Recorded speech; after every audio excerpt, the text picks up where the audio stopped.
Okay, got my door latch replaced, door opens, started the car, and had an airbag light. What you're supposed to do when you disconnect your airbag is disconnect your battery so that you don't get an airbag light. So that's what I did.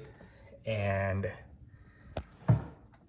so this is the connector, and that just fits in that, well, I'm sure you saw where it went on the airbag.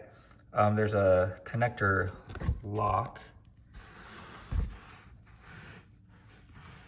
This piece, as you can see, it's broken. It's missing a tab, and there's actually, you can kind of see where the two prongs in the middle would have gone.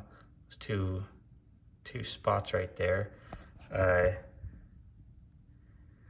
And those, I believe, would fit into those two holes. So I'm not sure exactly what they do, but if those prongs aren't there, you get an airbag light. Not quite sure how that works. I was real careful trying to pry this up, but as you can see, there's not really a lot of room. Plus the plastic's probably just brittle from being really old. So yeah, that's where I'm at.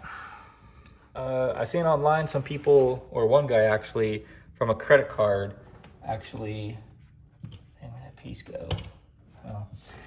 He made the two little prongs and glued them in on the lock part to put in there. I don't have an old credit card to do that with.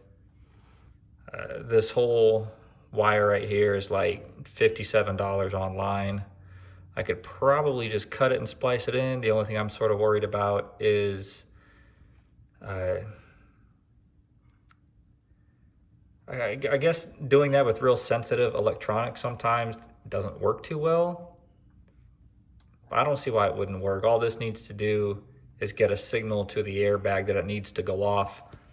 So I don't really see it as being much of a problem. Well, no, I take that back.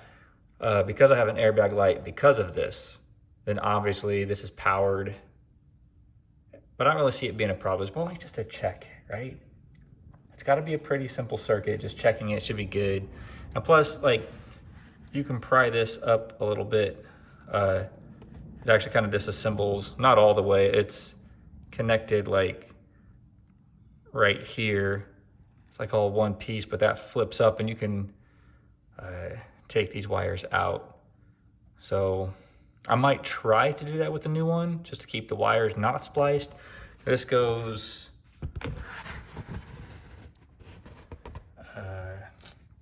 into the door. So I don't really want to replace the whole wire. That'd be a pain. Plus I just got to go underneath the dashboard because the wire looked really long in the picture. So anyway, that's where I'm at. At least the car is drivable, door opens and all that. So I'm just gonna put this all back together and order this.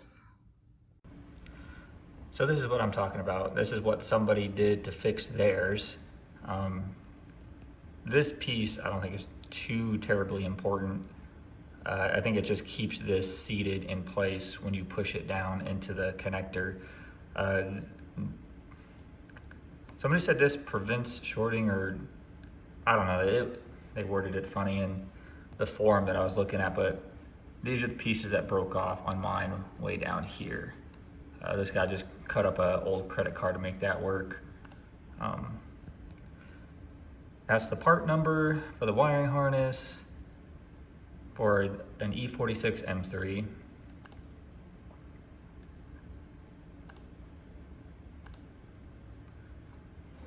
Very clever.